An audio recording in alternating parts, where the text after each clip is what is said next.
Welcome to Humanism in Education, where we focus on the whole person, growth, empathy, and individual potential, and consider how classrooms can nurture meaningful development rather than only deliver content. This slide highlights Carl Rogers and Abraham Maslow and their combined impact on education, showing how Rogers's student-centered empathy and Maslow's hierarchy push schools from teacher-centered content delivery towards safe, growth-oriented climates that prioritize personal relevance, autonomy, and whole-person development. Think of curriculum as a learner-centered journey that begins with students' interests and life contexts, moves through teacher facilitation that provides resources, time, and emotional safety, and leads to empowerment where students set goals, choose methods, and take ownership of lifelong learning. Here we ascend a Maslow-inspired educational pyramid.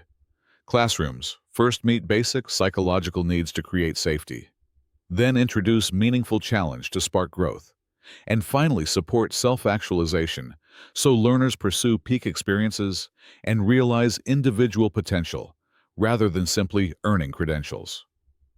Learning accelerates when classrooms cultivate relationship building, empathetic listening, and democratic, threat-free norms, which together open cognitive bandwidth and invite exploration, reflection, and intellectual risk-taking that lead to deeper understanding and curiosity-driven learning. The educator's role shifts from authoritarian control to facilitator of inquiry and growth, guiding open questions, supporting collaborative goal setting, modeling vulnerability and curiosity, and fostering dialogue so students drive personalized pathways instead of passively receiving instruction. Student agency grows when classrooms offer choice, menu-based tasks, flexible seating, project options, and varied assessment formats, because aligning work with learners' values boosts intrinsic motivation, persistence in challenges, and deeper information processing that supports long-term retention.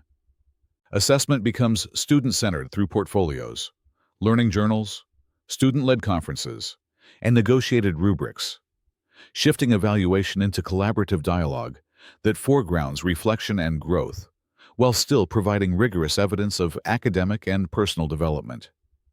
Critics point out limitations. Humanism can romanticize learners and overlook discipline-specific scaffolding, create anxiety from unclear structure or gaps in foundational skills, and clash with standardized systems where subjective outcomes resist simple measurement and accountability demands. Blending frameworks yields balance by combining self-determination's autonomy, competence, and relatedness with trauma-informed practices that prioritize safety and rigorous content, demonstrating how complementary approaches can produce holistic, research-backed learning environments.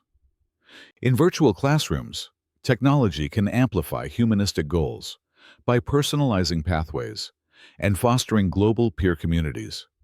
But it also risks algorithmic dehumanization. Intentional design should embed presence cues, deliver empathetic feedback, and ensure ethical AI oversight. Putting humanistic ideals into practice means institutional embrace, whole child policies, social-emotional standards, competency-based transcripts, paired with future-facing tools like neuroscience and AI coaching to scale personalization and nurture dignified autonomous citizens.